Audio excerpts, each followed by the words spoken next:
नहीं दे रहा 18 है पढ़ आवाज। ली? हेलो। 18 लेसन पढ़ लेसी ना कल है नहीं सी। हाँ जी, हाँ जी, हाँ जी आंटी जी, कल पढ़ लिया ਸੀ 18। ਉਹਦੀ ਵੀਡੀਓ ਜਿਹੜੀ ਹੈ ਰੱਖ ਦਿੱਤੀ है, ਤੁਸੀਂ ਉੱਥੇ देख सकते हो। आप सभी का स्वागत करती हूँ इस दिन के लिए जो खुदा ने हमें दिया।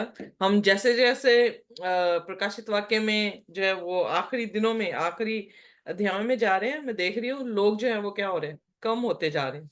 सो पता नहीं क्या वजूहत है, पर धन्यवाद कि एक छोटा सा झुंड अभी भी है। आमीन। तो अभी भी आमीन आमीन की हालेलुया। आवाज को सुनना चाहता है और अंत तक जो है वो परमेश्वर के साथ। काश ऐसा हो कि हम भी परमेश्वर के साथ अंत तक इसी तरह से जो है वो वफादार रहे।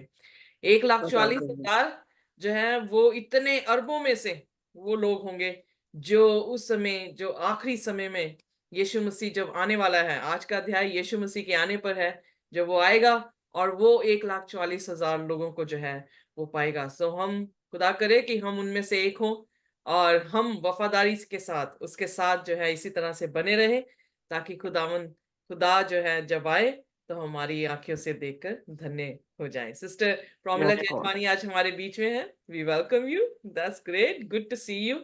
आप सभी के लिए हम शुक्रगुजार हैं। आइए अपने सिरों को झुकाएंगे और हम एक बार प्रार्थना करेंगे इससे पहले कि अपने लेसन में जाएं। हमारे स्वर्गीय खुदावंद, हम आपके निहायत ही शुक्रगुजार हैं। धन्यवाद करते हैं पिता परमेश्वर कि हमारे कान आपकी आवाज को सुनने के लिए खुले हैं। धन्यवाद करते हैं पिता कि आपको देखने के लिए हमारी आंखें खुली हैं। धन्यवाद करते हैं पिता कि आपके वचनों को समझने के लिए हमारा जहन खुला है।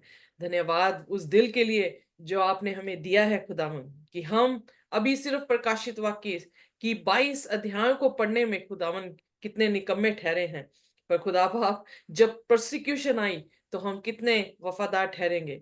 इसलिए हमें अभी से खुदावन वफादारी का प्रभु जी दान दे, ताकि हम आपके साथ वफादार रहें। जैसे आप पिता के साथ वफादार रहें, वैसे ही हम आपके साथ अंत तक, अपनी आखिरी सांस तक खुदावन आपके साथ वफादार रहने के काबिल हो सके। हमें हिम्मत और ताकत दे। जो भाई बहन हमारे साथ नहीं जुड़ सके, खुदावन मैं नहीं जानती उनकी आपत्ति है, पर खुदावन आप उन्हें भी खुदावन वीडियो के जरिए से उस कलाम को उनकी जिंदगियों तक पहुंचाएं, ताकि वो भी आशीष वो ही पाएं जो आज हम पाने वाले हैं। हमारी प्रार्थना है सिस्टर प्रविंदर के लिए, उनकी जो भी समस्या है खुदावन आप उसे दूर करें। और जबेस के लिए जब वो अपने एग्जाम को लिखता है, खुदावन उसकी अक्ल को खोले। सिस्टर टीना के लिए जिनके घर में बहुत बड़ा लॉस हुआ है, खुदावन उन्हें शांति और इत्मीनान दे। खुदावन हमारे बच्चों को आशीष और बरकत दे। और खुदावन जब हम आते हैं अपने पापों का अंगीकार करते हुए, पिता परमेश्वर हमारे पाप गुनाह गलतियां माफ करे जो जाने अनजाने से हमें हुए, और हमें पवित्र करें। इससे पहले आपके वचन को बोला जाए खुदावन हमारी जुबान पवित्र हो जाए, और इससे पहले कि आपके वचन हमारे कानों तक जाए, हमारा दिल दिमाग हमारे हर एक अंग खुदावन यीशु के लहू में ढक जाए, और पवित्र आत्मा का वास हमारे बीच में हो। यीशु के नाम से मांगते हैं, आमीन आमीन। आमीन। सो मैं शेयर करने वाली हूँ अपनी स्क्रीन। आमीन। ऑलराइट, आज जो है बड़ा इंटरेस्टिंग चैप्टर है मेरे ख्याल से। मुझे ज्यादा आई एम नॉट श्योर, ज्यादा मुझे लगता है कि वो देना नहीं पड़ेगा मुझे एक्सप्लेनेशन, बट एनी हाउ खुदा का शुक्र है कि हम जो है आज प्रकाशित वाक्य उसके 19 अध्याय में जो है वो पहुंच चुके हैं, जहां पर मेमने के विवाह और मेमने के सफर के बारे में, यानी उसके भोज के बारे में जो है वो जिक्र आया है। वेल, ये भोज जो है वो यीशु मसीह यानी मेमना यीशु मसीह है। यीशु मसीह की शादी किसके साथ? यीशु मसीह अगर अपने आप को पति के जगह पे दिखाता है, तो पत्नी जो है उसकी कलीसिया है। सो यानी उसकी कलीसिया उसका उसका उसकी जो बदन है, right, exactly, thank you very much. जो उसका बदन है, कलीसिया उसकी बदन है, उसके साथ उसका विवाह, और उस विवाह के ऊपर रिसेप्शन जो सपर का शब्द यहाँ पे दिया गया है, उस विवाह का रिसेप्शन जो है वो उसके बारे में हम जिक्र करेंगे। हम ऑलरेडी देख चुके हैं कि 16 अध्याय में 7 विपत्तियों का जो है वो आना हुआ। 17 और 18 अध्याय में हमने देखा कि उसको और जो है खुदा ने डिटेल्स में हमें दिखाया कि खुदा के लोग कैसे जो है वो महसूस करेंगे, और जो खुदा के लोग नहीं हैं वो उस समय किस तरह से महसूस करेंगे। जो वो ये सोच रहे थे कि इस पशु की मूरत जो है हमें सिक्योरिटी देगी, वहीं पर जो है उनकी सारी सिक्योरिटीज जो है वो खत्म कर दी गई। और जिन्होंने अपनी सिक्योरिटी प्रभु यीशु मसीह को माना था, वो सिक्योरिटी उस पहाड़ के मानी थी जिसने खुदा के कलाम को सुना और उस पर चला और अपना घर उसने चट्टान पे बनाया। मेंह बरसी, तूफान आए और फ्लड्स आए, पर उनका घर जो है वो नहीं टूटा, क्योंकि उनका घर, उनकी नींव जो थी वो पहाड़ थी, वो पत्थर थी, वो पत्थर जिसका नाम यीशु मसीह है।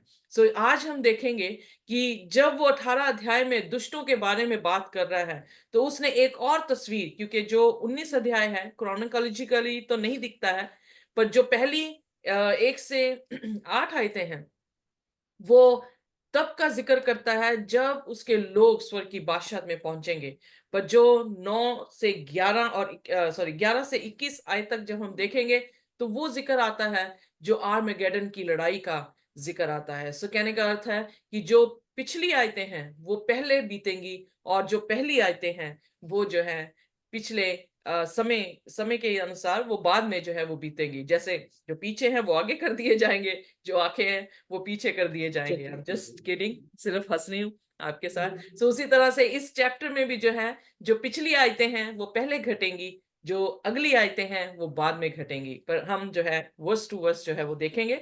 आइए में ऐसा निकालिए प्रकाशित वाक्य उसका 19 अध्याय, और उसकी पहली आय सिस्टर मोनिका जो है हमारे साथ 19 अध्याय में रहेंगे, और दूसरी बहन तारंग और या किसी और की खुलता है तो वो जो है रेफरेंसेस को जो है हमारे साथ खोल सकते हैं। प्रकाशित वाक्य 19 अध्याय और उसकी पहली आयत। इसके बाद मैंने स्वर्ग में मानो बड़ी भीड़ को ऊंचे शब्द से यह कहते सुना, हालेलुया, उद्धार और महिमा और सामर्थ हमारे परमेश्वर की ही है।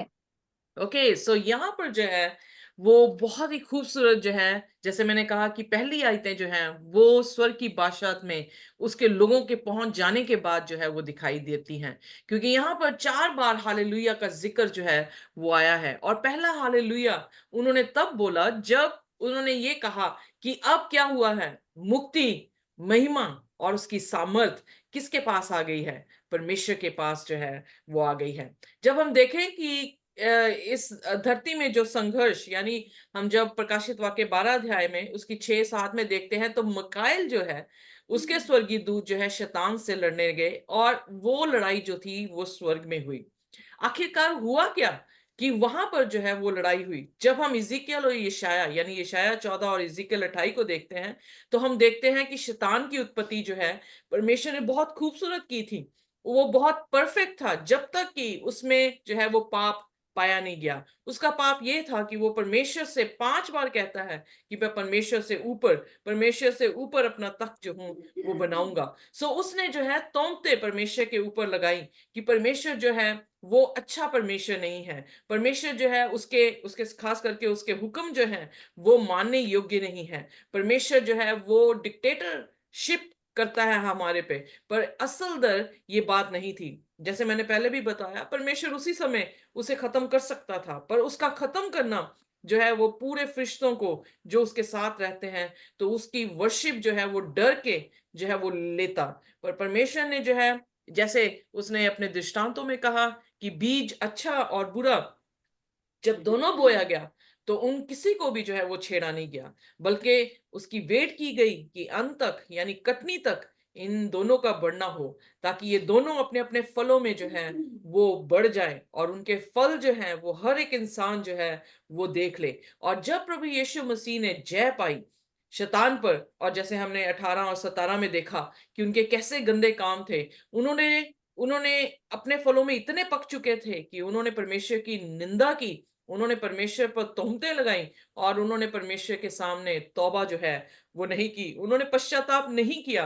तो वो अपने फलों में पके हुए जब फरिश्तों ने उन सभी की इस दृष्टि को देखा, जो आसमान पर 24 बुजुर्ग हैं उन्होंने देखा, जो जमीन पर उस समय लोग जो होंगे, जो जीवते होंगे, वो इस सारी चीजों को अपनी आंखों से देखेंगे, तो फिर क्या होगा? हालेलुया का नारा होगा, क्योंकि हर एक आंख देख चुकी होगी कि जो जो अपने अपने फलों में जो है वो बड़े हैं, जिनके फल अपने फलों में जो है वो पक चुके हैं, तो खुदावन खुदा जो है वहां पे महिमा पाएगा, क्योंकि उसकी महिमा और उसकी सामर्थ और उसकी मुक्ति जो है वो अब किसकी है? अब इस संसार के भगवान जो है उसमें कोई भी दखल अंदाजी जो है वो नहीं कर पाएंगे, पर खुदावन यीशु मसीह, सिर्फ एक ही खुदा जिसकी जो है यहाँ पर जिक्र किया गया है, उसी की मुक्ति है, उसी की महिमा और उसी की पावर है। सो एक ही परमेश्वर है जो इस सभी चीजों का जो है वो मालिक और करता है। इसीलिए हम प्रकाशित वाक्य उसका 4 और उसकी 5 में हमने देखा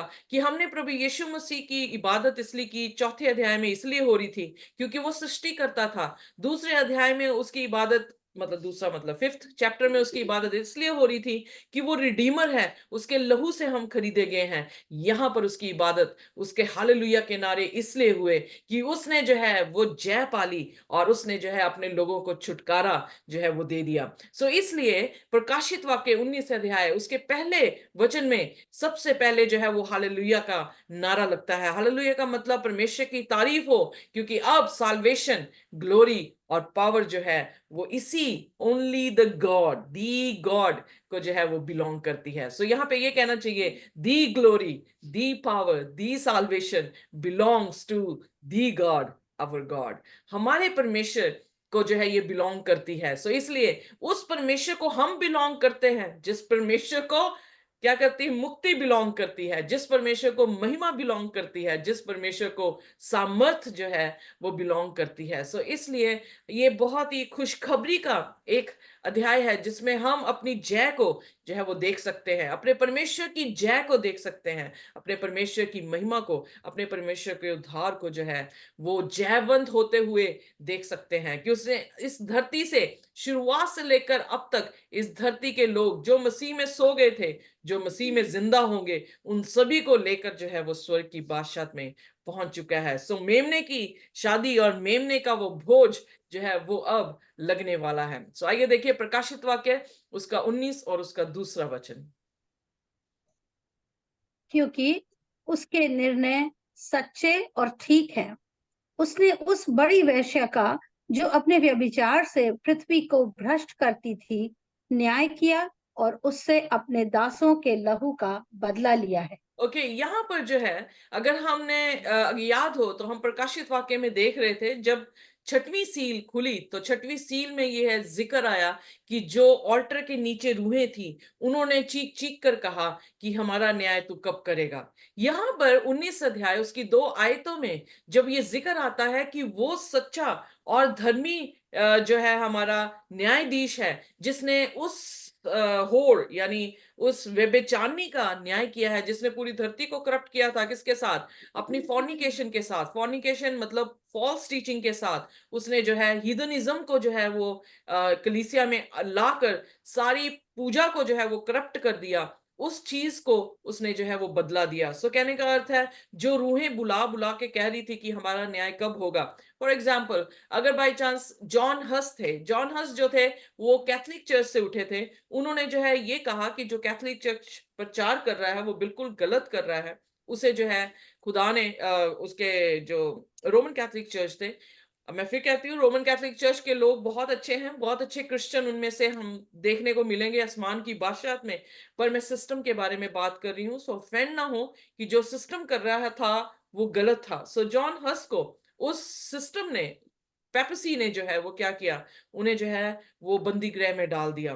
थोड़े साल उनको बंदी गृह में डालने के बाद उन्हें बाहर निकालते हैं और बाहर निकालकर उन्हें जिंदा आग में जला देते हैं। क्या ये फेयर था? क्या ये जस्टिस था उसके साथ, जिसने प्रभु यीशु मसीह को कबूल किया, जिसने प्रभु यीशु मसीह के सत्य को जो है वो कबूल किया?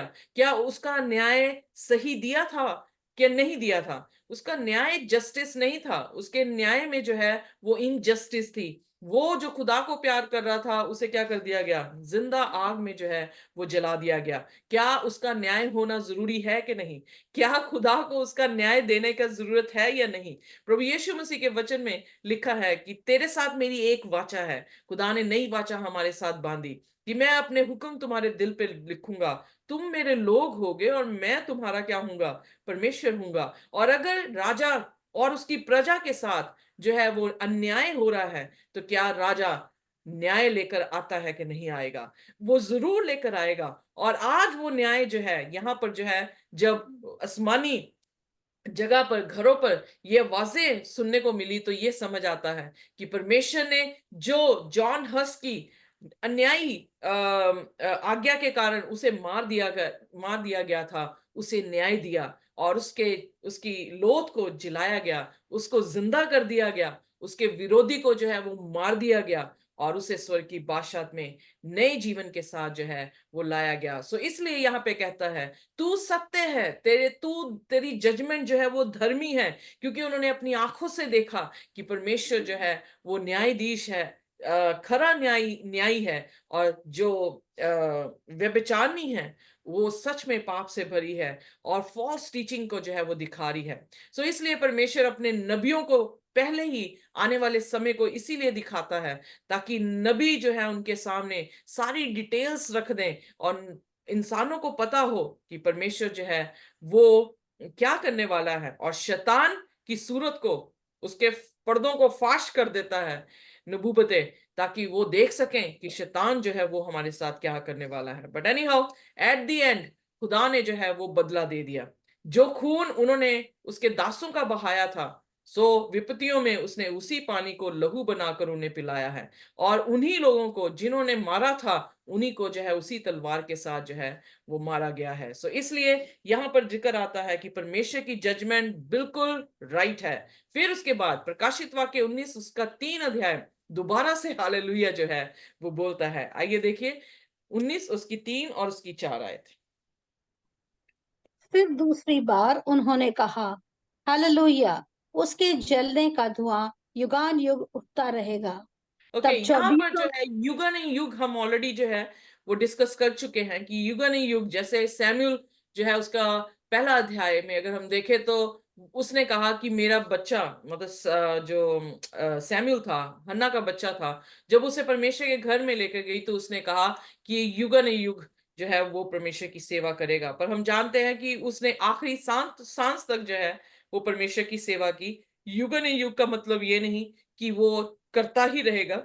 युग नहीं युग जब तक वो फुलफिल ना कर ले पर्पस अपनी जिंदगी का, तब तक जो है वो करता रहेगा। सो ये स्मोक जो वहां पे उसने देखी, तो उसका अर्थ युग नहीं युग का मतलब ये नहीं कि खुदा जो है वो आग में लोगों को जो है वो तड़पाता रहेगा, बल्कि खुदा जो है जब तक उसका पर्पस उसने डिमोलिश ना कर दे, जब तक डिस्ट्रक्शन ना हो जाए, जब तक वो डिस्ट्रॉय ना हो जाए, तब तक जो है वो चीज होती रहेगी। और उसके बाद चौथे वचन में, तब 24 प्राचीनों और चारों प्राणियों ने गिरकर परमेश्वर को दंडवत किया जो सिंहासन पर बैठा था और कहा, आमीन, हालेलुया। हालेलुया। और तीसरा हालेलुया जो है वो इस चीज में हुआ जिसे आमीन करके, यानी आमीन हम दुआ के बाद जो है वो बोलते हैं। सो उनकी दुआ जो है वो कबूल हुई और उन्होंने जो है आमीन किया। सो यहाँ पे 4 बीस्ट और 24 जो बुजुर्ग हैं, उन्होंने खुदा के सामने अपने सिर को झुकाकर जो है उसकी महिमा की, क्योंकि वो सिर्फ क्रिएटर नहीं, रिडीमर नहीं, बल्कि वो डिलीवरर है।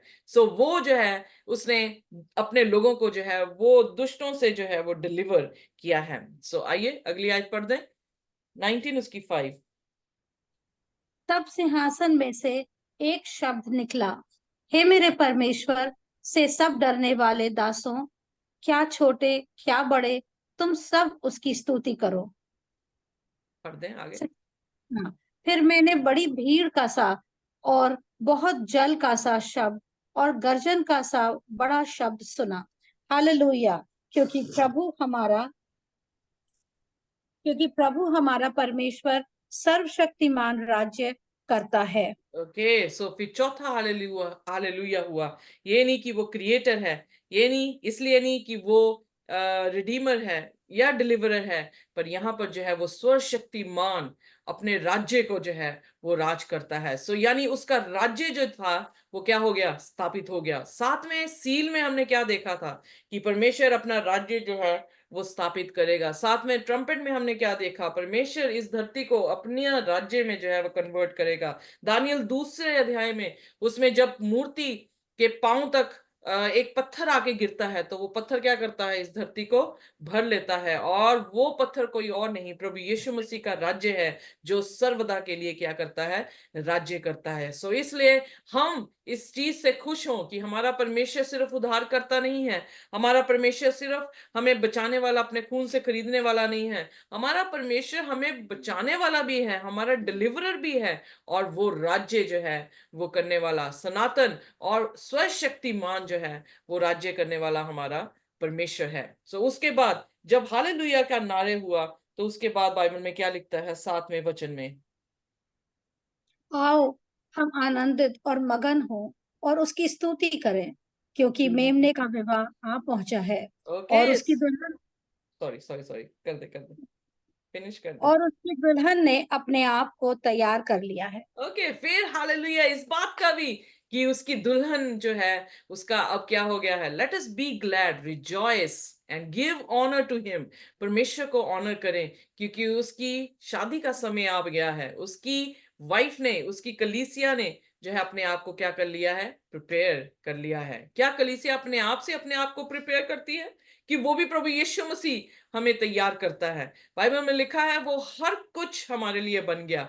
अगर हम सेंचुरी को देखें, तो वो सेंचुरी में हमारा मेमना, हमारा हाई प्रीस्ट, हमारे लिए दुआ करने वाला, हमारा वचन, हमारी हमारी विटनेस जो है वो बन गया है, ताकि हम मोस्ट होली प्लेस में क्या हो जाएं, ग्लोरीफाई हो जाएं। सो मोस्ट होली प्लेस में जाने से पहले, स्वर्ग की बादशाह में हमें प्रवेश करने से पहले परमेश्वर हमें क्या कर रहा है, तैयार कर रहा है। और फिर वो दिन आ गया जब उसने देखा कि मेरी कलीसिया जो है वो क्या है, बिल्कुल तैयार है। और फिर प्रकाशित वाक्य उसका 19 और उसकी 8 आयत में इस तरह से लिखा है, कैसे तैयार है वो। उसको शुद्ध और चमकदार महीन मलमल पहनने का अधिकार दिया गया, क्योंकि उस महीन मलमल का अर्थ पवित्र लोगों के धर्म के काम है। ओके, सो उसे क्या दिया गया। इसीलिए अगर पास्टर्स ये कहें कि हुक्म सब खत्म हो गए, यीशु मसीह के अनुग्रह से हम जो है वो बचाए गए हैं, तो यकीन ना जानिए, क्योंकि प्रकाशित वाक्य बार बार धर्म के कामों के बारे में, बार बार जो है वो 10 हुक्मों को रखने के लिए, उस पवित्र कलीसिया के विशेषता यही थी कि उन्होंने 10 हुक्म लिखे। और यहाँ पे भी लिखा है उसने वस्त्र दिया। अगर मत्ती उसके 22 में आप बड़े भोज का पैरेबल देखें, तो वहां पर इन्वेस्टिगेशन जजमेंट होती है, क्योंकि आकर जो है वो राजा क्या देखता है कि किसने जो है वो वस्त्र, विवाह के वस्त्र पहने हैं या नहीं पहने हैं।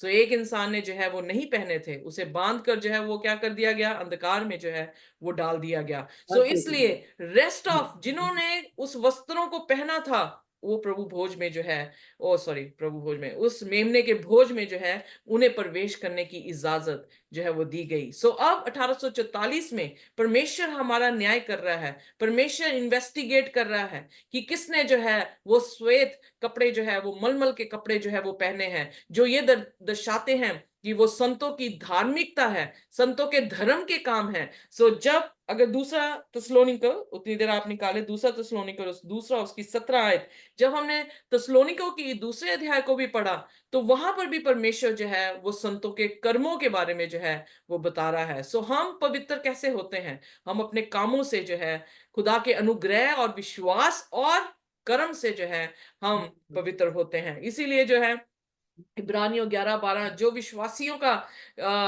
चैप्टर कहा जाता है, 11 अध्याय में उन्होंने यही कहा कि नूह ने विश्वास किया और उसने क्या किया, उसके कर्म थे कि उसने जो है उस किश्ती को बनाया। रहाब ने विश्वास किया, उसके कामों में उसका विश्वास दिखा, जब उसने खिड़की पर जो है वो कपड़ा जो है वो बांध दिया। सो इसी तरह से हाबिल का विश्वास दिखा, जब वो मेमना लेकर जो है परमेश्वर की वेदी पर पहुंचा। सो इसलिए हमारा विश्वास, हम अनुग्रह से बचाए जाते हैं, पर फिर हम विश्वास के साथ अपने कर्म को लेकर आते हैं। इसीलिए याकूब के वचनों में लिखा, याकूब की पत्रियों में, विश्वास बिना कार्य मुर्दा है। सो अगर कोई भी विश्वास करे और कार्य ना दिखे तो इसका मतलब वो विश्वास मुर्दा है। विश्वास हमेशा कर्म के साथ जो है वो दिखाई देता है। आइए में से निकालिए दूसरा थिस्सलुनीको, उसका दूसरा अध्याय और उसकी 17 आयत।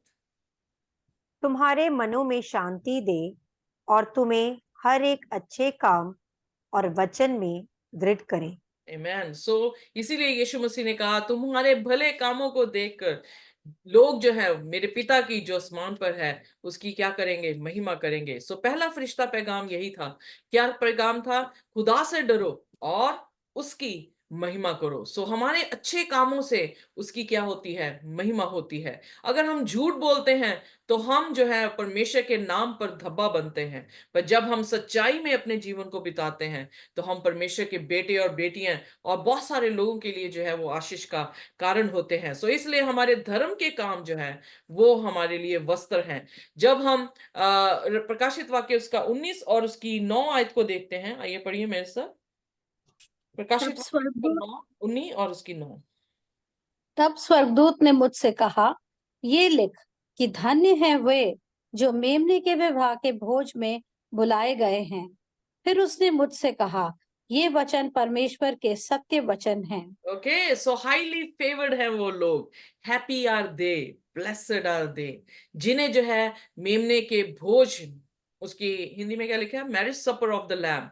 सो उस मेमने के विवाह के भोज में जो है वो बुलाया गया है। वेल, हम इंडिविजुअली बुलाए गए हैं, पर जब हम एक दुल्हन के रूप में हैं तो हम एज अ चर्च एक दुल्हन के रूप में हैं। Are you with me? समझ आए? सो एज अ चर्च हम उसकी दुल्हन हैं, पर इंडिविजुअली वो हमें क्या कर रहा है, इंडिविजुअली हमारे दरवाजों पर वो क्या कर रहा है, नॉक यानी खटखटाहट जो है वो दे रहा है कि हम अपने दरवाजों को खोल लें। पर जब वो लेने आया है वो सिर्फ मुझे लेने नहीं आ रहा, पर क्या कर रहा है, होल एज अ चर्च जितने भी लोग उसके धर्मी लोग हैं उन सभी को जो है वो लेने के लिए आता है। सो यहाँ पर कलेक्टिवली हम क्या हो रहे हैं, प्रभु यीशु मसीह के द्वारा जो है वो लिए जा रहे हैं। ऐसे नहीं हो सकता कि हम एक एक करके जाएं, हम कलेक्टिवली जो है। इसीलिए उसने पहला थिस्सलुनीयन उसकी 4 उसकी 16 आयत, कोई भी मेरे साथ खोल दे, पहला थिस्सलुनीयन उसकी 4 और उसकी 16 और 17 आयत।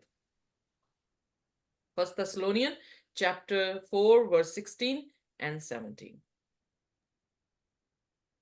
क्योंकि प्रभु आप ही स्वर्ग से उतरेगा, उस समय ललकार और प्रधान दूत का शब्द सुनाई देगा और परमेश्वर की तुरही फूंकी जाएगी, और जो मसीह में मरे हैं वे पहले जी उठेंगे।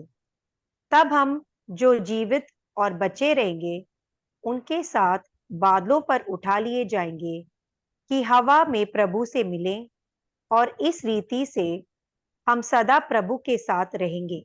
ओके, सो यहाँ पर जो है ऐसा नहीं कि जो मृतक हैं वो उठे हैं तो वो पहले चले गए हैं, या हम जीवित हैं तो हम पहले चले गए हैं। पर बाइबल में क्या लिखा है, वो पहले उठेंगे और फिर जो हम जीवित हैं हम साथ उनके क्या कर दिए जाएंगे, हवा में मिलने उठाए जाएंगे। के साथ उठा लिए जाएंगे। सो यहाँ पर हम एज अ कलेक्टिव कलीसिया एक उसकी दुल्हन है। पर जो न्योता है, धन्य है वो जो उसके सपर यानी marriage supper of the lamb यानी मेमने के विवाह के भोज में जो है वो बुलाए गए हैं। सो जस्ट इमेजिन, जैसे रिसेप्शन होती है, जस्ट इमेजिन कि एक ऐसा बड़ा टेबल लगा हो जहां पर जो है खुदा ने भोज बनाकर तैयार किया हो, जैसे उसने मत्ती उसके 24 में भी जो है पैराबल दिया है। तो वो कितना टेबल कितने मील गया होगा, क्योंकि उत्पत्ति से लेकर जब अंत तक जो लोग, जो धर्मी लोग हैं, वो सब जो है स्वर्ग की बादशाहत में उठा लिए जाएंगे। ये आसमान जो है वो लोगों से भरा होगा जब लोग जो है एंजल्स उनको गैदर करके जो है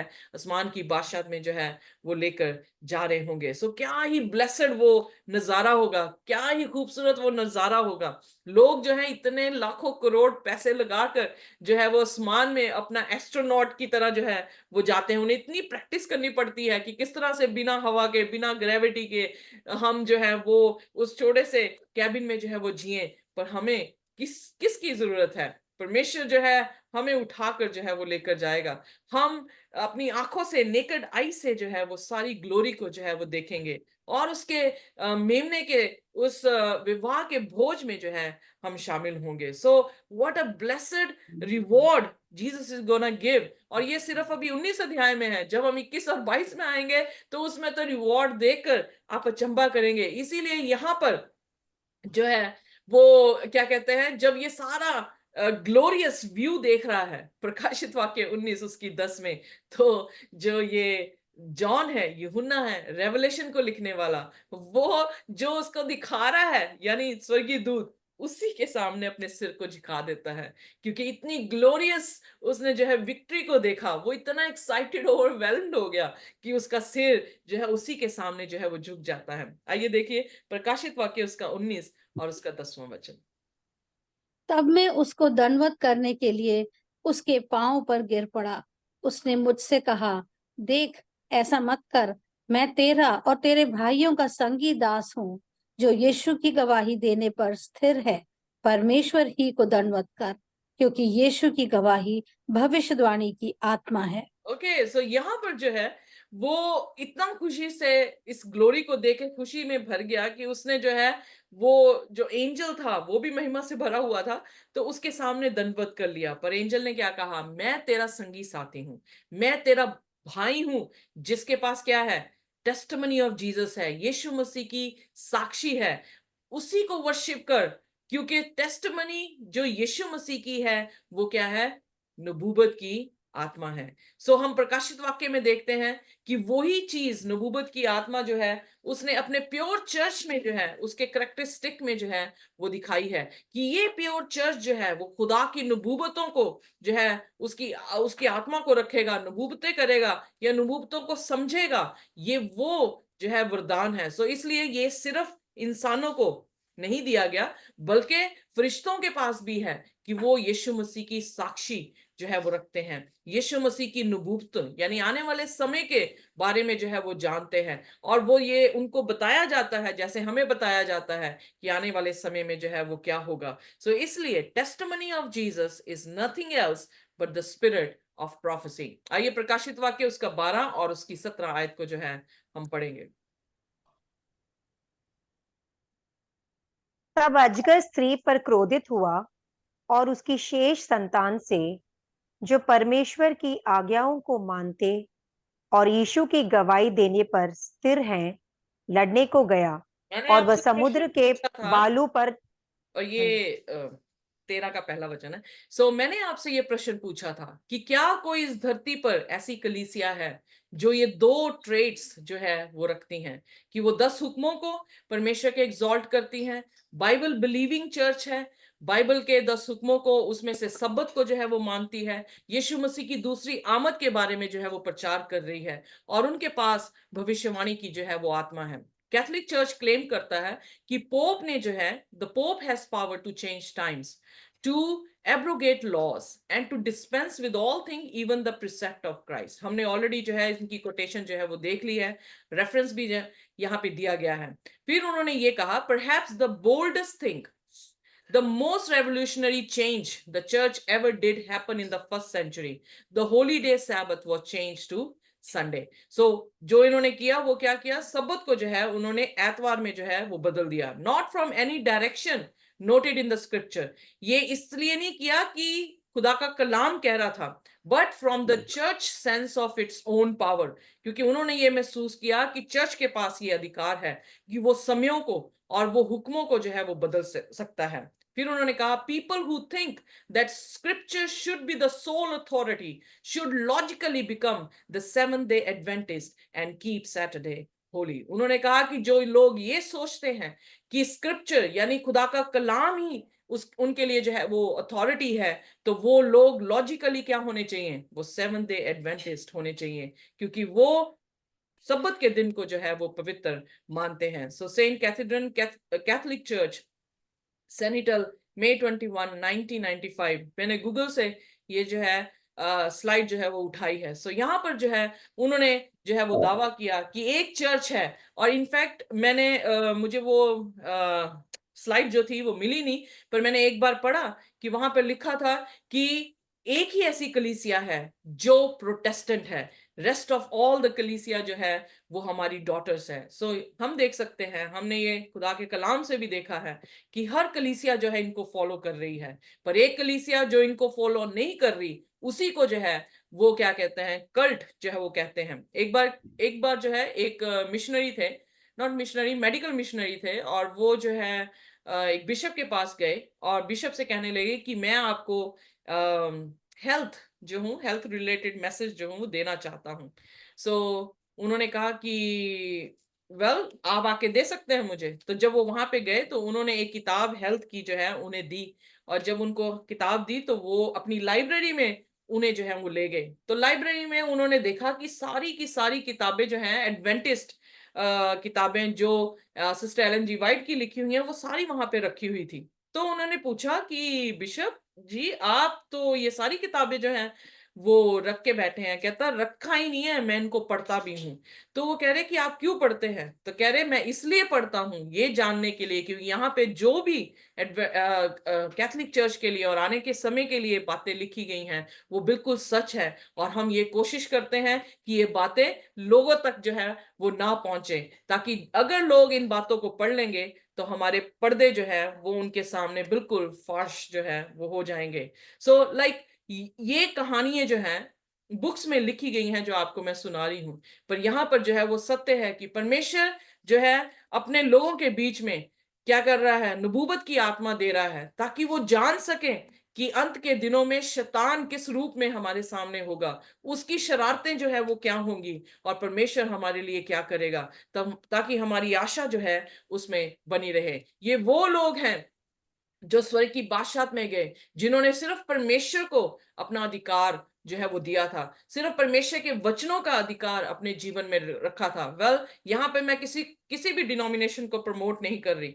आप डिनोमिनेशन ये मत सोचे कि डिनोमिनेशन को यहाँ प्रमोट किया जा रहा है, पर मैं असलियत आपको बता रही हूँ कि ये संसार के सारे जो चर्चेज हैं वो किसको फॉलो कर रहे हैं, पेपसी को जो है वो फॉलो कर रहे हैं।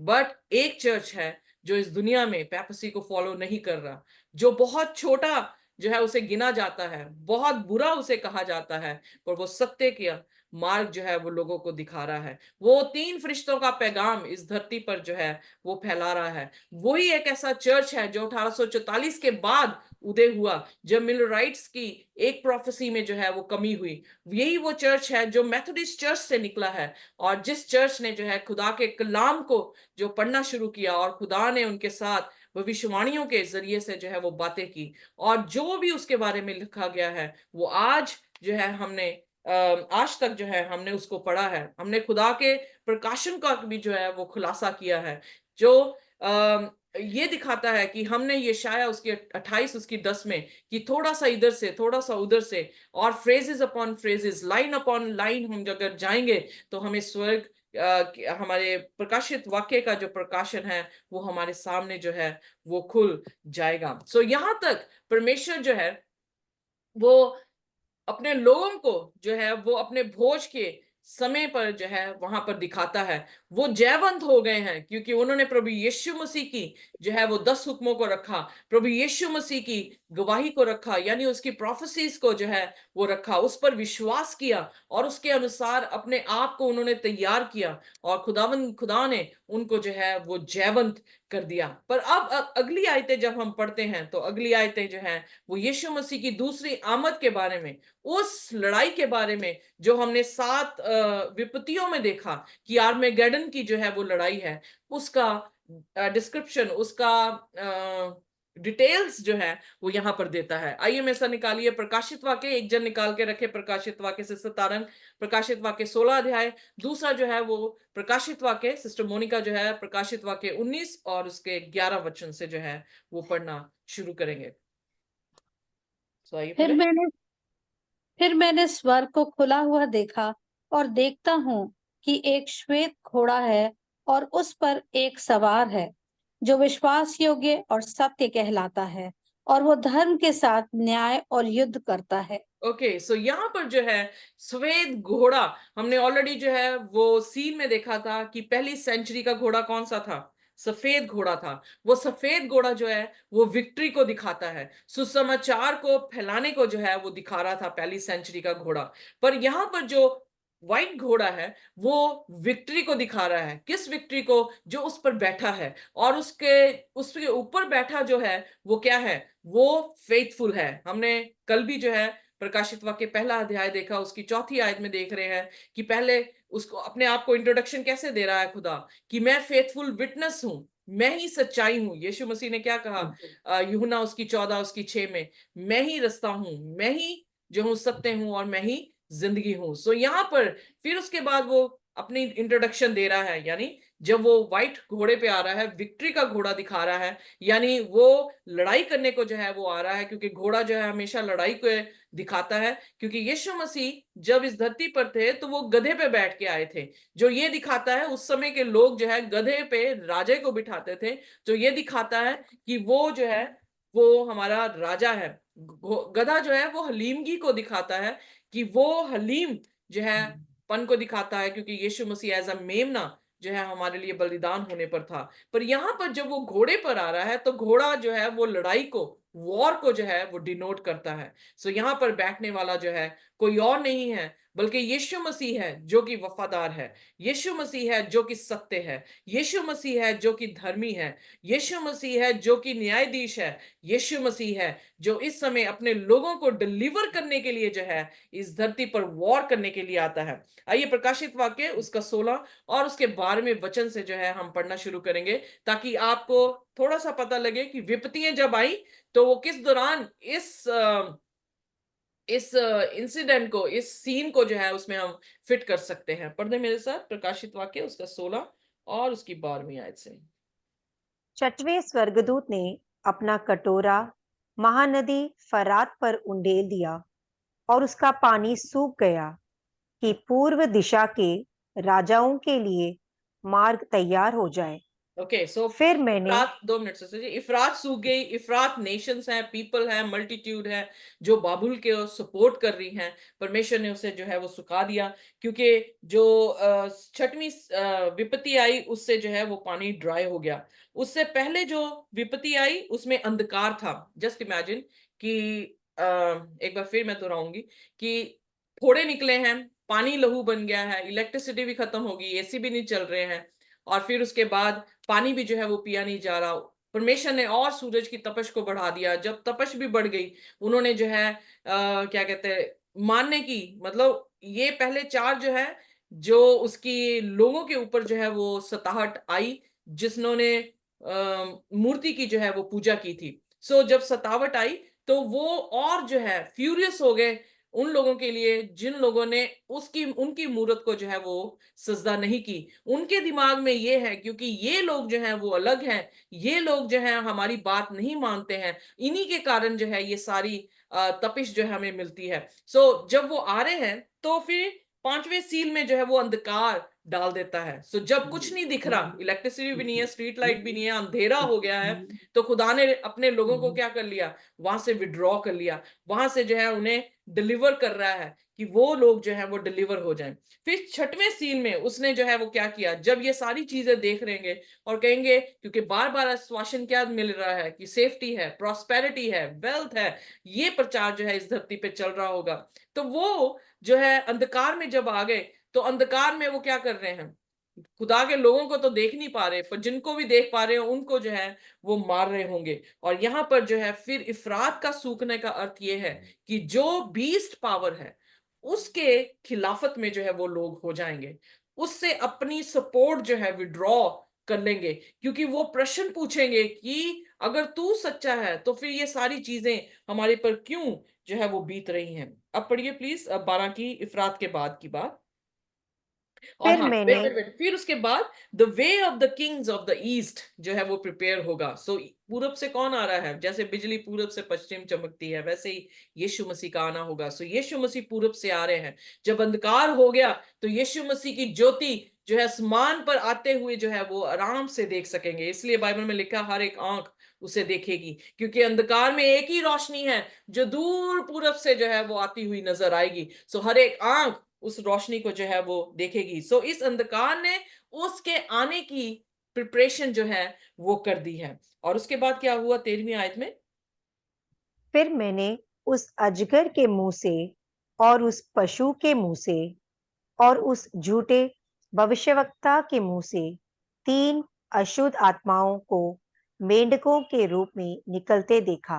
ओके, मेंढक जो है वो क्या इजिप्ट के भगवान थे। सो इसलिए परमेश्वर ने वहां पर भी मेंढकों को भेज दिया और मेंढकों से तंग आ गए और उन्हें मारने लगे, क्योंकि मेंढक हर जगह पे थे।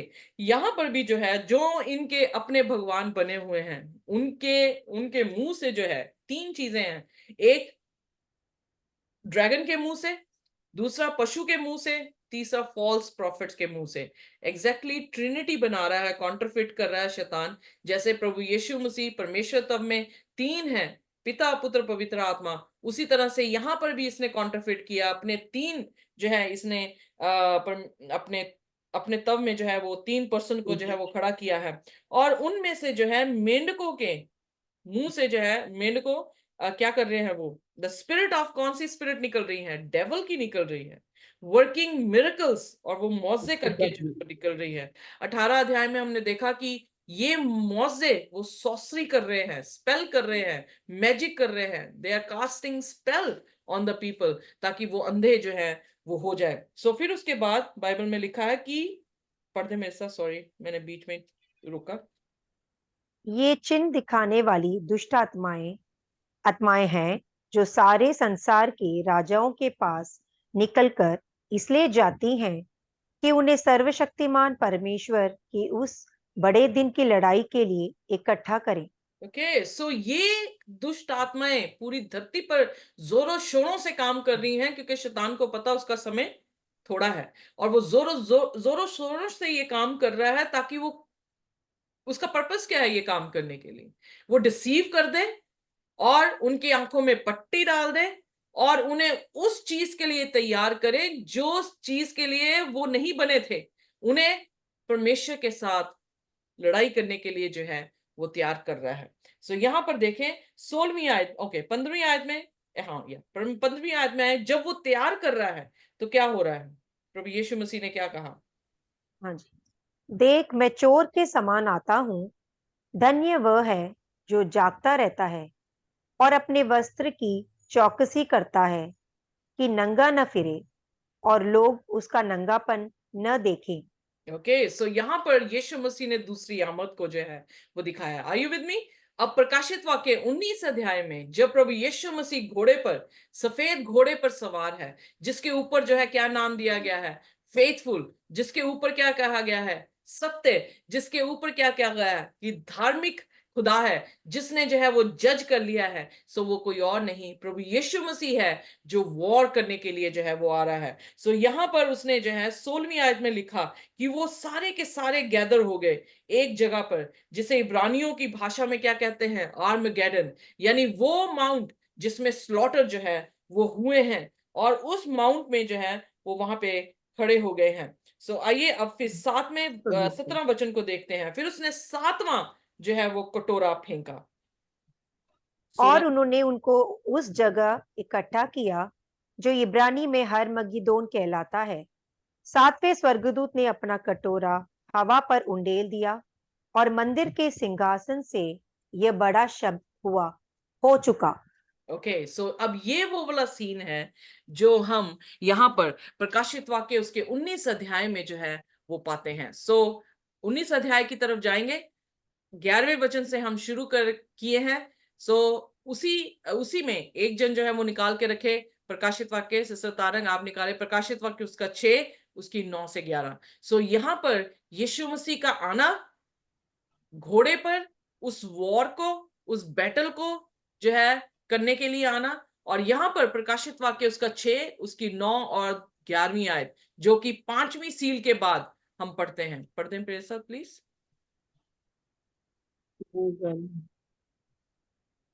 जब उसने 5वीं मुहर खोली तो मैंने वेदी के नीचे उनके प्राणों को देखा जो परमेश्वर के वचन के कारण और उस गवाही के कारण जो उन्होंने दी थी वध किए गए थे। उन्होंने बड़े शब्द से पुकार कर कहा, हे स्वामी, हे पवित्र और सत्य, तू कब तक न्याय न करेगा और पृथ्वी के रहने वालों से हमारे लहू का बदला कब तक न लेगा? उनमें से हर एक को श्वेत वस्त्र दिया गया और उनसे कहा गया कि और थोड़ी देर तक विश्राम करो, जब तक कि तुम्हारे संगी दास और भाई जो तुम्हारे समान वध होने वाले हैं, उनकी भी गिनती पूरी न हो ले।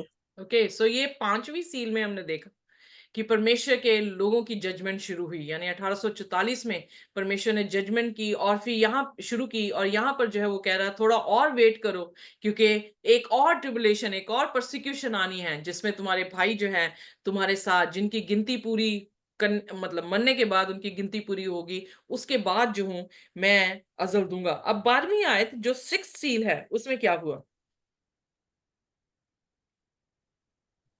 जब उसने 6वीं मुहर खोली तो मैंने देखा कि एक बड़ा भूकंप हुआ और सूर्य कंबल के समान काला और पूरा चंद्रमा लहू के समान हो गया। पढ़ते जाएं सिस्टर। आकाश हाँ जी, आकाश के तारे पृथ्वी पर ऐसे गिर पड़े जैसे बड़ी आंधी से हिलकर अंजीर के पेड़ में से कच्चे फल झड़ते हैं।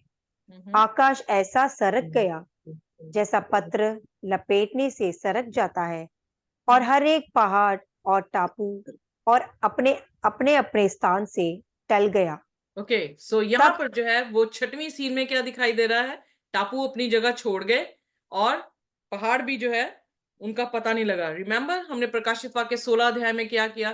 देखा कि जब 7वां कटोरा फेंका तो एक अर्थक्वेक आया, जिसमें टापू जो है वो अपनी जगह छोड़ गए और पहाड़ों का जो है वो पता नहीं चला। Okay, are you okay now? समझ आ गई कौन सा सीन जो है यहाँ पर चल रहा है? सो हाँ जी, यहाँ पर जो है खुदावन यीशु मसीह जो है वो बैटल लड़ने के लिए, मेक अ वॉर, उस वॉर के लिए जो है वो आ रहे हैं। अब प्रकाशित वाक्य 19 और उसका 12 वचन जो है वो पढ़ेंगे।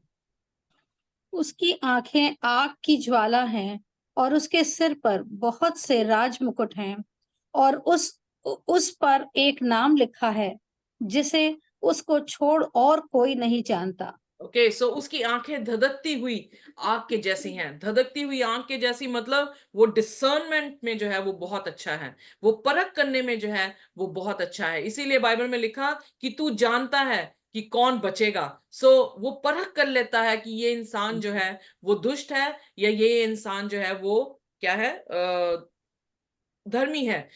इसीलिए एग्जैक्टली ये फ्रेज जो है यीशु मसीह को, जब यीशु मसीह को यूहन्ना ने देखा, तो हमने प्रकाशित वाक्य उसके पहले अध्याय 14 वचन में भी देखा था, और हमने दानियल के समय में उसके 10 अध्याय में भी जो है वो ये देखा था। जब दानियल ने यीशु मसीह को देखा तो उसने ये कहा, द फ्लेम ऑफ फायर, यानी पवित्रताई से भरी हुई उसकी जो है वो आंखें हैं। उसके उसके सिर पर बहुत सारे क्राउन्स हैं, और उसका नाम लिखा गया है जो नाम सिर्फ वही जानता है। सो इसलिए मैं इसके बारे में नहीं जानती उसका नाम क्या लिखा गया है, सिर्फ वही जानता है। पर उसकी और चीजें, प्रॉपर्टीज या करेक्टरिस्टिक्स यहाँ पर जो है वो बताए गए हैं प्रकाशित वाक्य उसका 19 और उसके 13 वचन में, कि जिससे ये पता लगता है कि कोई और नहीं, ये प्रभु यीशु मसीह हैं, जो सफेद घोड़े में उस जंग के लिए जो है वो आ रहे हैं। सो आइए देखिए प्रकाशित वाक्य 19 और उसकी 13वीं आयत। वो लहू छिड़का हुआ वस्त्र पहने है और उसका नाम परमेश्वर का वचन है। आमेन। सो यहाँ पर लहू छिड़का हुआ वस्त्र क्या है? वो अपने ही लहू के वसीले जो है वहां पर आया है। सो इसलिए उसके कपड़ों में लहू ये सिग्निफाई करता है कि ये वो परमेश्वर है जिसने अपने लोगों को अपने लहू से जो है वो खरीदा है। उसका नाम क्या बोला गया है यहाँ पर? वो क्या है? द वर्ड ऑफ गॉड, उसका वचन है। जो वचन उसका जो है वो दो धारी तलवार के रूप में जो है वो बताया गया है। आइए आगे पढ़ दें 14वीं आयत। स्वर्ग की सेना श्वेत घोड़ों पर सवार और श्वेत और शुद्ध मलमल पहने हुए उसके पीछे पीछे है। ओके, आगे सो यहाँ पर जो है वो सेकंड कमिंग का दृश्य जो है वो दिखाई देता है, क्योंकि वो आधे घंटे का साइलेंस इसलिए होगा आसमान की बादशाहत में, क्योंकि सारे के सारे फरिश्ते क्या है?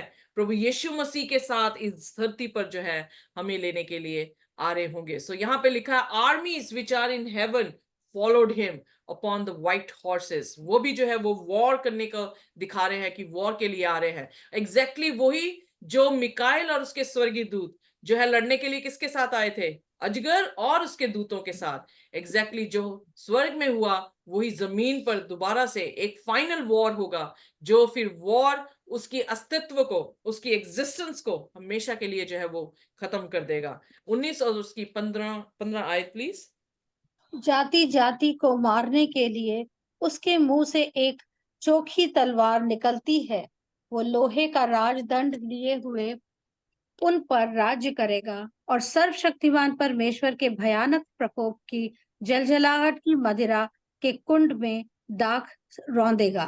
ओके, सो सातवां जो है वो एक अर्थक्वेक आता है. सातवें विपत्ति में जब यीशु मसीह आ रहे हैं तो एक अर्थक्वेक आता है, हर कोई जगह अपनी छोड़ देगा. और फिर 16वें अध्याय में हमने देखा, इवन 6वें में देखा कि वो उन्होंने कहा कि पहाड़ों हम पर गिर पड़ो, क्योंकि हम उसके उज्जवल ज्योति को जो है वो देख नहीं सकते. पर इस उज्जवल ज्योति प्रभु यीशु मसीह, जिसके मुंह से क्या निकली है? दो धारी तलवार जो है वो निकली है. आइए देखिए इब्रानियों उसका 4 और उसकी 12 आयत. इब्रानियों उसका 4 और उसकी 12 आयत. क्योंकि परमेश्वर का वचन जीवित और प्रबल और हर एक दोधारी तलवार से भी बहुत चोखा है, और प्राण और आत्मा को और गांठ गांठ और गूदे गूदे को अलग करके आर पार छेदता है, और मन की भावनाओं और विचारों को जांचता है. ओके, सो परमेश्वर वचन है. यूहन्ना पहला, उसके पहले वचन में लिखा, आदि में वचन था, वचन परमेश्वर के साथ था, वचन परमेश्वर था. और वही वचन देहधारी 14वें वचन में आया, यीशु मसीह के रूप में हमारे बीच में आया. सो उसका वचन में क्या है पावर? उसके वचन में पावर ये है कि वो गुर्दों को, हमारी सोचों को, हमारी इंटेंशंस को भी जो है वो क्या करता है? पकड़ लेता है. उसकी आंखें धधकती हुई आंखें हैं जो ये बताती हैं कि वो डिसर्न करने में, वो भेद रखने में जो है वो बहुत जो है वो पवित्र है. वो भेद जो है पहचान लेता है कि हम धर्मी हैं कि हम जो है वो अधर्मी है. और उसी परमेश्वर के वचन जो है उसी अधर्म के कामों को काट देते हैं. सो इसीलिए यीशु मसीह ने कहा, अगर तेरा हाथ जो है वो पाप करे तो उसे क्या कर? उसे काट दे, क्योंकि अच्छा होगा कि बिना हाथ तू स्वर्ग की बादशाहत में हो बनिस्बत की उस हाथ को रखते हुए तू नरक की आग में जो है वो चला जाए. सो परमेश्वर का कलाम हमें परख देता है. परमेश्वर का कलाम हमारे पापों को काट देता है. सो दो धारी तलवार है कि परमेश्वर जो है वो हमारे पापों को प्रून जो है वो कर देता है. दो धारी तलवार यानी क्या इसका मतलब है? दो विटनेस का जिक्र आया है प्रकाशित वाक्य में, जो ओल्ड टेस्टामेंट न्यू टेस्टामेंट में. दो धारी तलवार क्या है? परमेश्वर का पूरा कलाम, old testament and new testament, जो कि क्या कर रहा है? वो काटता चला जाएगा जिस भी तरफ से चलेगा. चाहे ओल्ड टेस्टामेंट से आप पढ़ ले, चाहे न्यू टेस्टामेंट से आप पढ़ ले, खुदावन आपके पापों को क्या करता जाएगा? छांटता जो है वो चला जाएगा. जो कोई उसको अपने अपने अथॉरिटी, उसकी अथॉरिटी में अपने आप को अधीन करेगा, परमेश्वर उसके जीवन में कार्य करेगा. उसे धर्म के काम, उसके धर्म के कामों का संत जो है वो बनाएगा, क्योंकि उसमें सारे पाप जो है वो क्या कर देगा? खत्म कर देगा. जब हमने प्रकाशित वाक्य उसका 12 उसकी 5वें वचन को देखा, तो यीशु मसीह, वो जो पुत्र को जनने वाली थी, उस पुत्र का विशेषता ये थी कि रॉड ऑफ आयन. भजन संहिता जो है उसके दूसरे अध्याय में भी प्रभु यीशु मसीह की मसीहानिक जो है यानी मसीह की प्रोफेसी जो है वहां पे की गई है. किसी दूसरे टाइम पे मैं उसकी व्याख्या करूंगी. पर उस भी भविष्यवाणी में प्रभु यीशु मसीह को एक दंड दिया गया जो लोहे का है, ताकि वो क्या कर सके? रूल कर सके, ताकि वो न्याय कर सके. फिर उसके बाद हमने प्रकाशित वाक्य उसके 14 उसकी 20 में पढ़ा था कि उसने जो है जब फाइनल हार्वेस्ट के समय देखा तो उसने वाइन प्रेस का इस्तेमाल किया. उसने उनका लहू निकाला, और वो लहू जो था वो 20 मील तक जो है उसके लहू ही लहू जो है वो दिखाई दिया. सो कहने का अर्थ यह है कि प्रभु यीशु मसीह अपने वचन से जो है अपने न्याय को करता है, और उसके वचनों से जो है वो अपनी रूलरशिप को करता है. उसके वचनों से वो अधर्मियों को जो है वो नाश करता है. सो इसलिए प्रकाशित वाक्य उसकी 17 उसकी 14 में और प्रकाशित वाक्य 19 उसकी 16 में उसका नाम दिया गया है, जो नाम उसकी झांगों पर जो है वो लिखा है, जो नाम उसके कपड़ों पे जो है वो लिखा है. आइए पढ़ दिए प्रकाशित वाक्य उसका 19 और उसकी 16 आयत. उसके वस्त्र और जांघ पर ये नाम लिखा है, राजाओं का राजा और प्रभुओं का प्रभु। आमेन। सो आइए प्रकाशित वाक्य उसका 17 और उसकी 14 में जो है हम पढ़ते हैं। वे मेमने से लड़ेंगे और मेमना उन पर जय पाएगा, क्योंकि वह प्रभुओं का प्रभु और राजाओं का राजा है। ओके, और जो बुलाए हुए और चुने हुए और विश्वासी हैं, वे उसके साथ हैं, वे भी जय पाएंगे। आमेन। सो यहाँ पर प्रभुओं का प्रभु और राजाओं का राजाओं किसका नाम है? प्रभु यीशु मसीह का, मेमने का जो है वो नाम है। सो इसलिए जो घोड़े पे बैठा है वो कोई और नहीं, प्रभु यीशु मसीह है। और प्रभु यीशु मसीह के वचन में प्रकाशित वाक्य उसकी 19 उसकी 17 में इस तरह से लिखा है। आइए पढ़ दे मेरे साथ। फिर मैंने एक स्वर्गदूत को सूर्य पर खड़े हुए देखा। उसने बड़े शब्द से पुकार कर आकाश के बीच में से उड़ने वाले सब पक्षियों से कहा, आओ परमेश्वर के बड़े भोज के लिए इकट्ठे हो जाओ। ओके, सो यहाँ पर जो है परमेश्वर ने अपने भोज के लिए जो है वहां पे सभी परिंदों को जो है इकट्ठा किया और उन्हें क्या दिया गया, क्या करने को कहा गया। आइए प्रकाशित वाक्य उसका 19 और उसके 18 वचन में देखें। जिससे जिससे तुम राजाओं का मांस और सरदारों का मांस और शक्तिमान पुरुषों का मांस और घोड़ों का और उनके सवारों का मांस और क्या स्वतंत्र क्या दास क्या छोटे क्या बड़े सब लोगों का मांस खाओगे। हालेलुया। यहाँ पर जो है वो प्रभु के भोज में से एक ऐसा भोज दिखाई दे रहा है जो बीस्ट का है। और उस बीस्ट का भोज ये है कि जिन्होंने भी उसकी मूर्ति की पूजा की, जिन्होंने जो है परमेश्वर को छोड़कर इंसान के ट्रेडिशन को, इंसान के हुक्मों को माना, उन सभी के जो है वो मांस नोचने का जो है वो आदेश दिया गया। अगर हम प्रकाशित वाक्य 17 उसकी 16वीं आयत देखें तो वहां पर भी जो है जिक्र आया है कि वो उनका मांस जो है वो नोचेंगे। आइए पढ़िए मेरे साथ प्रकाशित वाक्य उसका 17 और उसकी 16वीं आयत। जो 10 सींग तूने देखे, वे और पशु उस वेश्या से बैर रखेंगे और उसे लाचार और नंगी कर देंगे और उसका मांस खा जाएंगे और उसे आग में जला देंगे। ओके, सो यहाँ पर जो है वो दिख रहा है कि इफ्रात नदी का पानी सूख गया। उन्होंने अपनी सपोर्ट जो थी वो बीस से जो है वो वापस ले ली, उससे नफरत करने लगे क्योंकि उस बीस ने क्या किया था, उन्हें रिसीव किया था। उस बीस ने जो है उन्हें गलत आश्वासन दिया था। उन्होंने परमेश्वर के सत्य को नहीं जाना, सत्य को नहीं माना था। उन्होंने जो है इंसान की बातों पर जो है वो विश्वास कर लिया। और इस कारण क्या है, बाइबल यहाँ पे फ्रेज दे रही है कि उन्होंने जो है उसे डेसोलेट कर दिया, उसे अकेला जो है वो छोड़ दिया, उनको जो है वो नंगा कर दिया गया, उनका मांस जो है वो खा लिया और उन्हें आग में जो है वो झोंकने लगे। सो एग्जैक्टली जब हम विरोधी हो प्रभु यीशु मसीह के, तो हर लड़ाई जो पुराने नियम में दिखाई देती है, तो उसके विरोधी एक दूसरे को नोच के खाने लग जाते थे। उनके विरोधी जो है एक दूसरे को मारने जो है वो लग जाते थे। और इस तरह से खुदा के लोग जो है वो क्या होते थे, जयवंत जो है वो हो जाते थे। और जो बच जाते थे उन बच्चों को जो है वो तलवारों से जाकर जो है वो मार देते थे। सो एग्जैक्टली वही जो है यहाँ पे दृश्य देखने को मिल रहा है। आइए प्रकाशित वाक्य उसका 19 और उसकी 19वां वचन।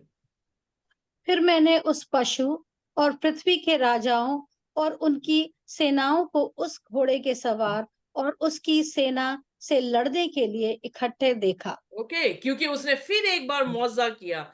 जो उसके मुंह से मेंढकों की तरह जो है आत्मा निकली, जो आत्मा डेविल की थी और मिरेकल्स करने की आत्मा थी, उन्होंने फिर इकट्ठा किया ताकि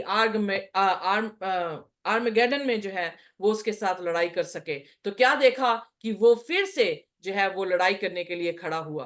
तो फिर क्या हुआ उसके साथ, प्रकाशित वाक्य 19 और उसका 20वां वचन। वो पशु और उसके साथ वो झूठा भविष्य वक्ता पकड़ा गया, जिसने उसके सामने ऐसे चिन्ह दिखाए थे जिनके द्वारा उसने उनको भरमाया, जिन पर उस प्रभु की छाप थी और जो उसकी मूर्ति की पूजा करते थे। ये दोनों जीते जी उस आग की झील में जो गंधक से जलती है डाले गए। ओके, सो यहाँ पर जो है परमेश्वर ने उनको पकड़ लिया, जो पूरी दुनिया को भर मारे थे। यहाँ पे ड्रैगन का शब्द नहीं आया, यहाँ पे सिर्फ बीस्ट का और उसके फॉल्स प्रॉफिट का जो है वो न्याय हुआ। और वो लोग जो है वो एग्जैक्टली जैसे हमने देखा कि जो उसका शहर था वो 3 हिस्सों में फट गया। टापू जो था वो अपनी जगह छोड़ गया, पहाड़ जो थे वो कहीं पे भी नजर नहीं आए, यानी धरती फिर भूढोल हुई और वहां पर उनका न्याय कर दिया गया। और उन दोनों को जो है, और इन लोगों लोगों के साथ जो इनकी वर्शिप कर रहे थे उनके साथ उन्हें क्या कर दिया गया, खत्म जो है वो कर दिया गया। पर क्या ये यहीं पे खत्म हुआ? बाइबल में लिखा, ये देखिए प्रकाशित वाक्य 16 और 14। एक जन निकाल के रखे प्रकाशित वाक्य 20। सिस्टर मंजू आप निकाल सकते हैं तो आप निकाले प्रकाशित वाक्य 20 और उसका 10वां वचन, क्योंकि कल हम जो है वो प्रकाशित वाक्य 20 को जो है वो पढ़ेंगे। सो आइए मिशन पढ़ दें। पहला प्रकाशित वाक्य 16 और उसकी 14वीं आयत। ये चिन्ह दिखाने वाली दुष्ट आत्माएं हैं जो सारे संसार के राजाओं के पास निकलकर इसलिए जाती हैं कि उन्हें सर्वशक्तिमान परमेश्वर के उस बड़े दिन की लड़ाई के लिए इकट्ठा करें। ओके, सो एग्जैक्टली यहाँ पर जो है वो क्या है, ये जो अचंबे कर रही हैं, ये जो मिरेकल्स कर रही हैं, ये गंदी आत्माएं, दुष्ट की आत्माएं, यानी शैतान की आत्माएं क्या कर रही हैं, परमेश्वर के विरोध में लड़ाई कर रही हैं। पर यहाँ पर परमेश्वर इस पर क्या हुआ है, जयवंत जो है वो हो गया। उसने उसे पकड़ लिया, उसे बांध दिया और उसे आग में जो है वो भस्म कर दिया। और हम देखते हैं कि यीशु मसीह के आने पर उसकी उज्जवल ज्योति में भी जो है वो अधर्मी लोग जो है वो भस्म या खत्म जो है वो हो जाएंगे। प्रकाशित वाक्य उसका 20 और उसका 10वां वचन।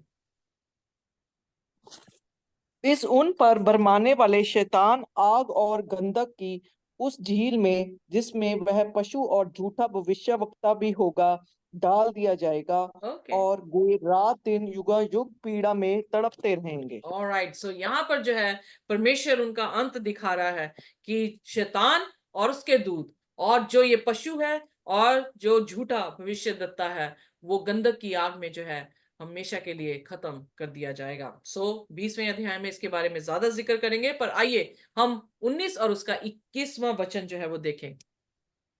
शेष लोग उस घोड़े के सवार की तलवार से जो उसके मुंह से निकलती थी मार डाले गए और सब पक्षी उनके मांस से तृप्त हो गए। ओके, सो यहाँ पर जो है खुदावंद खुदा जो है जो बचे होंगे वो तलवारों से, पुराने नियम में लोगों ने उनको तलवारों से मारा, यहाँ पर परमेश्वर के वचन की तलवार से जो है वो भी खत्म हो जाएंगे। सो दूसरा थिस्सलुनीयन उसका 2 उसकी 8 से 10 में लिखा है कि अगर आपने निकाल दिया तो आप हिंदी में पढ़ दें।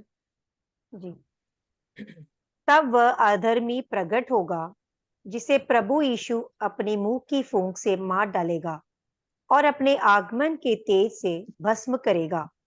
उस अधर्मी का आना शैतान के कार्य के अनुसार सब प्रकार की झूठी सामर्थ्य और चिन्ह और अद्भुत काम के साथ और नाश होने वालों के लिए अधर्म के सब प्रकार के धोखे के साथ होगा, क्योंकि उन्होंने सत्य से प्रेम नहीं किया जिससे उनका उद्धार होता। ओके, सो अफसोस की बात कि जब सत्य उन्हें सुनाया गया उन्होंने उससे प्रेम नहीं किया और उन्हें उस झूठ के ऊपर विश्वास किया। इसलिए परमेश्वर की उज्जवल ज्योति के उसके आने की जो ब्राइटनेस है उससे जो है जो शेष रह जाएंगे वो जो है वो खत्म हो जाएंगे। फिर उसकी 21वीं वचन में जो है हम पढ़ते हैं। आइए प्रकाशित वाक्य और उसका 19 और उसका आखिरी वचन। सिस्टर ये पढ़ लिया? पढ़ लिया? 21 okay okay okay, sorry sorry sorry. प्रकाशित वाक्य उसका 6 और उसकी 15 से 16वीं आयत पढ़ दे मेरे साथ। तब पृथ्वी के राजा और प्रधान और सरदार और धनवान और सामर्थी लोग और हर एक दास और हर एक स्वतंत्र पहाड़ों की खोओं में और चट्टानों में जा छिपे और पहाड़ों और चट्टानों से कहने लगे, हम पर गिर पड़ो और हमें उसके मुंह से जो सिंहासन पर बैठा है और मेमने के प्रकोप से छिपा लो। ओके, यहाँ पर जो है दुष्ट उसकी जलती हुई आंखें जो उनको परख रही थी, उस जलती हुई आंखों से उसके मुंह से जो निकली हुई तलवार थी उसको वो सहन नहीं कर पा रहे थे, क्योंकि वो अंधकार में रहते रहते उस उज्जवल ज्योति को देख नहीं पा रहे थे। और यहाँ पर जो है वो एग्जैक्टली वही सीन जो है यहाँ पे दिखाई देता है कि खुदा ने उनको जो है वो खत्म किया। वो लोग जो है पहाड़ों को कह रहे थे कि हमें छुपा लो, पत्थरों को कह रहे थे कि हम पर आ पड़ो, पर ना उस दिन पत्थर थे, ना उस दिन उनकी मूर्तियां थी, ना उस दिन उनके फॉल्स टीचिंग थी जो उन्हें बचा सकती थी। सिर्फ एक ही बचा सकता था, और वो खुदावंद खुदा प्रभु यीशु और उसका वचन उन्हें बचा सकता था। पर क्योंकि उन्होंने वचन को त्यागा था, इसलिए मुंह से भी वचन निकल रहा, और उसी वचन ने जो है उन्हें भी जो है उनका सत्यानाश जो है वो कर दिया। आइए हम खुदा के साथ अपने जीवनों को सीधा करें, अपने मार्गों को परमेश्वर के हुक्म के अनुसार सीधा करें, क्योंकि ये होना अवश्य है। क्योंकि बाइबल में लिखा है, जो मैंने लिखा है वो सत्य है और ये होगा। सो अगर ये सब कुछ होने पर है, तो हमारा स्टैंड आज जो है वो कहां पर है? हम अपने जीवन में क्या निर्णय प्रभु यीशु मसीह के लिए जो है वो ले रहे हैं? हमारा निर्णय हमारी हमारी जिंदगी के आने वाले कॉन्सिक्वेंसेस को, उस रिजल्ट को जो है इस प्रकाशन में जो है वो दिखा रहा है। हम दोनों ग्रुप में से एक ग्रुप में जरूर होंगे। अगर हम खुदा के ग्रुप में हुए, तो हमारे सामने जो है हालेलुया के नारे 4 बार जो है हम उसके हालेलुया के नारे को जो है वो देख सकते हैं। अगर हम परमेश्वर के ग्रुप में ना हुए, तो हमारा हर्ष जो है वो भी बता दिया गया है कि जिस वचन को हमने त्यागा है, उसी वचन से हमें भी जो है वो त्याग दिया जाएगा। हमें भी जो है उससे हमेशा की मौत का जो है हमें रिजल्ट, हमेशा की मौत का जो है हमें क्या कहते हैं कॉन्सिक्वेंसेस को जो है वो लेना पड़ेगा। सो इसलिए दोनों की दोनों क्लासेस का परिणाम, उनके काम और उनकी हरकतें जो है खुदा ने हमारे सामने जो है वो खोल दी हैं। इसीलिए यीशु मसीह जब इस धरती पर थे, तो उन्होंने 2 ही मार्ग बताए। एक जो सकरा है, जिसमें जाने वाले बहुत कम हैं, पर वो आगे जाके खुल जाता है। पर एक जो है वो चौड़ा है, जिसमें जाने वाले बहुत हैं, पर आगे जाके जो है वो बंद हो जाता है। 2 ही घर बताए प्रभु यीशु मसीह ने। एक वो घर जो चट्टान पे बना है, जो प्रभु यीशु मसीह के वचनों पर जो है वो कायम है। दूसरा घर जो भालू पर है, जो फॉल्स टीचिंग पर है। पर दोनों पर जब मुसीबतें आई, तो दोनों के घरों में से एक घर जो भालू पर बना था वो गिर गया, पर जिसने यीशु मसीह पर अपनी चट्टान, खुदा की चट्टान पर बनाया था, उसका घर जो है वो स्थापित रहा है। सो इसी तरह से प्रभु यीशु मसीह ने 2 ही सेक्ट्स के बारे में जिक्र किया, भेड़ों और बकरियों को अलग किया। सो भेड़े जो थी वो दाहिने हाथ में रखी गई, जो फेवर को दिखाती हैं। जैसे यीशु मसीह पिता के दाहिने हाथ में अपने सिंहासन पे बैठा है, उसी तरह से उन्हें दाहिना हाथ दिखाया गया। और जो बकरियां थी, उनको दूसरे हाथ में जो है वो दिखाया गया। और जो भेड़े थी, उनको कहा गया, जब मैं भूखा था तुमने मुझे रोटी दी, जब मैं प्यासा था तुमने मुझे पानी दिया। सो यानी ये वो हुक्म है, उस कलीसिया ने माना है कि उन्होंने अपने पड़ोसी को अपने जैसा जो है वो प्रेम किया है। प्यार किया। उन्होंने जो है इससे पहले पड़ोसी से प्यार करते, उसने उन परमेश्वर को प्यार किया था जो परमेश्वर इस धरती का है, जिसने सृष्टि की रचना की, जिसने अपने लहू से हमें छुड़ाया है, और वो आने वाले टाइम में हमें जो है वो छुड़ाने के लिए आता है। सो इसलिए ये 2 हुक्म में ही 10 हुक्म जो है वो बने हुए हैं। जो पहले 4 है वो परमेश्वर की तरफ प्यार को दिखाते हैं, जो पिछले 6 हैं वो अपने भाई के प्यार को जो है वो दिखाते हैं। क्रूस भी जो है वो पहले परमेश्वर की तरफ जो है एक तरफ निशाना देती है, और दूसरा जो है अपने भाई की तरफ प्यार को जो है वो दिखाती है। सो इसलिए यीशु ने कहा, जो कोई भी अपना इनकार करे और क्रूस प्रतिदिन उठाए और मेरे पीछे हो ले, वो क्या करेगा? वो हमेशा का जीवन आएगा। सो आइए हम हुक्मों से दूर नहीं, बल्कि हुक्मों में स्थिर हो जाएं, भले कामों में स्थिर हो जाएं, ताकि यीशु मसीह जब अपनी आंखों से परखे, तो वो देखे कि हमने उसके कलाम से अपने पापों को क्या कर दिया है, कट ऑफ कर दिया है, अपने अपने हिस्से से जो है, अपने देह से जो है उसे निकाल दिया है, ताकि वो हमें पवित्र अपनी कलीसिया के रूप में देख सके, जो उस मेमने के विवाह के लिए और उस मेमने के भोज के लिए जो है वो तैयार हो। सो निर्णय हमारा है, हमने किसकी तरफ खड़े होना है। सो अगर यीशु की तरफ खड़े होना है, तो हालेलुया, परमेश्वर की तारीफ हो, क्योंकि हमने देख लिया कि हमारा परमेश्वर हमारा सृष्टि करता है, हमारा परमेश्वर हमारा उद्धार करता है, हमारा परमेश्वर हमें छुड़ाने वाला है, हमारा परमेश्वर ही एक ऐसा परमेश्वर है जिसकी संतनत हमेशा और हमेशा तक जो है वो रहने वाले हैं। आइए अपने सिरों को झुकाएं और कोई भी जन जो है वो प्रार्थना कर सकता है।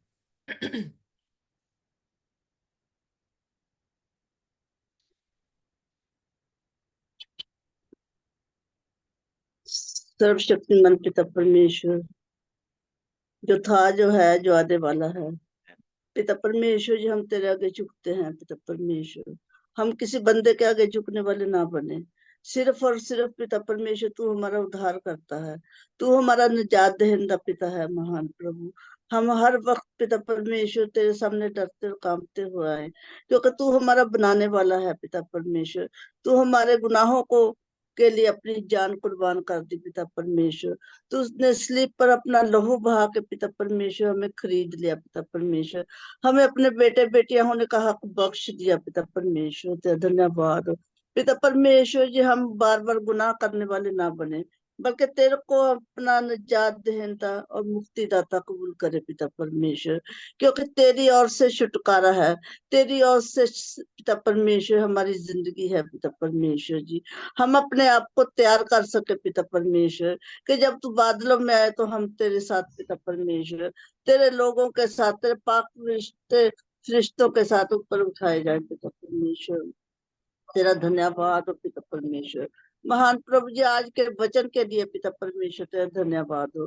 प्रभु जी, हम वचन सीखने वाले बने। पिता परमेश्वर, वापस मन्नी तेरे आगे मिन्नत कर दिया तेरी दासी के लिए। पिता परमेश्वर, जो पिता परमेश्वर तेरे वचन के भेद हमें सिखाते हैं। पिता परमेश्वर, हम उनको सीखने वाले बने और पिता परमेश्वर उन वचनों पर चलने वाले बने। पिता परमेश्वर, ताकि हम एक अच्छी दुल्हन बन के तैयार हो सके। पिता परमेश्वर, ओ पिता परमेश्वर जी, हम पर रहम करो, हमारे पर दया कर। पिता परमेश्वर जी, हमारे परिवारों पर दया करो। पिता परमेश्वर, अपनी आमद के लिए हम सबको तैयार कर। पिता परमेश्वर, क्योंकि तू जल्द आने वाला पिता है। महान प्रभु जी, तेरा धन्यवाद हो। पिता परमेश्वर जी, प्यारे वापस मने तेरे दासों के लिए। पिता परमेश्वर, जो तेरे वचन के भेद हमें सिखाते हैं। पिता परमेश्वर, उनको और भी अपने पिता परमेश्वर जी आत्मा से भर के, अपने रूह से पिता परमेश्वर तैयार कर, ताकि हम तेरे वचन को सीखने वाले बन जाएं। पिता परमेश्वर, और प्यारे वापस मानी तेरी आमद के लिए तैयार हो सके। पिता परमेश्वर, महान प्रभु जी, मैं फिर से तेरी दासी को जो तेरा वचन सिखाते हैं उनको तेरे हाथ में सौंपती हूँ। पिता परमेश्वर, अपने रूह का मसा दे। पिता परमेश्वर जी, और भी इनको बढ़ोतरी दे। पिता परमेश्वर जी, ताकि हम और भी तेरा वचन इनसे सीख सके। पिता परमेश्वर, और प्यारे वापस मानी सारी महिमा जलाल आपके नाम को मिले। पिता परमेश्वर, हम घटे आप बढ़ते जाओ, आपका राज आए। ये मांगते अपने उद्धारकर्ता प्रभु यीशु मसीह के जिंदा जलाली नाम ते, आमीन। आमीन आमीन। आमेन आमेन। आमीन। खुदा आप सभी को बरकत दे और आशीष दे। Thank you sister. Thank you जी। अगर कोई सवाल है तो आप पूछ सकते हैं।